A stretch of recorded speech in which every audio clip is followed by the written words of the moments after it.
Don Garber, Major League Soccer Commissioner. First, an order of congratulations, I think, are in store. How are you feeling now that we are minutes away from Messi's unveiling? Feeling great, Sebastian. I mean, you've been around us for a long time. So many great things happening with Major League Soccer, including this year, a new team, an announcement of our 30th team in San Diego, and what could top this? You know, when you have, in my opinion, the best player to ever play the game, say MLS is his league of choice, that is just a momentous moment for Major League Soccer, and I think is going to tell the world that, you know, we're a league that has great aspirations and is going to attract great players and great partners and do wonderful things in the years ahead. You talked about those great aspirations. I remember back 2010, 2011, you talked about Major League Soccer maybe being one of the top leagues in the world by 2022. With Messi's arrival, how close do you feel to that? You know, listen, there's so many great leagues, and you know that well, and it's not just about a player. You know, it's about all the stadiums that are being built, all the teams that are being launched.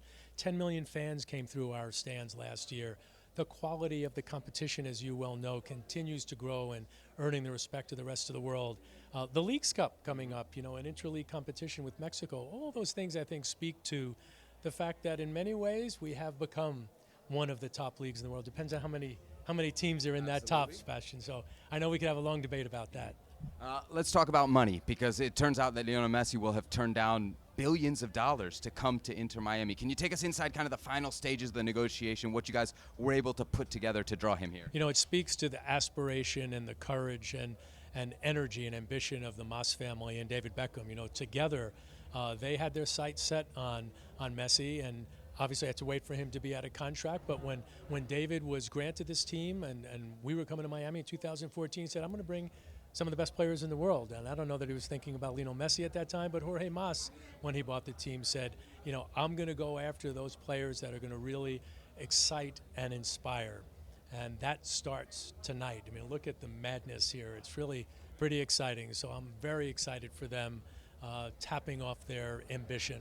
I'm proud of them. And that ambition has a lot to do with how much money they can spend. Obviously, the salary cap, a huge part of that. We see Lionel Messi now commanding $50-60 million. Do you feel like we're close to a place where MLS can, if not get rid of the salary cap, maybe loosen it a little bit to make things more competitive? Salary caps are good. You know, when it's not the salary cap that is the issue. It's what do you do with that, and also how do you spend outside that cap? Look at what Miami is spending outside that cap. Look at that, the level of players underneath that. These young players that we're signing. This is not, spending is not the issue, it's how we spend and how strategic we are and how do we go about ensuring that we have a product that now, with a very sophisticated audience that you cater to, they need to look at us and say that this is a league that is their choice.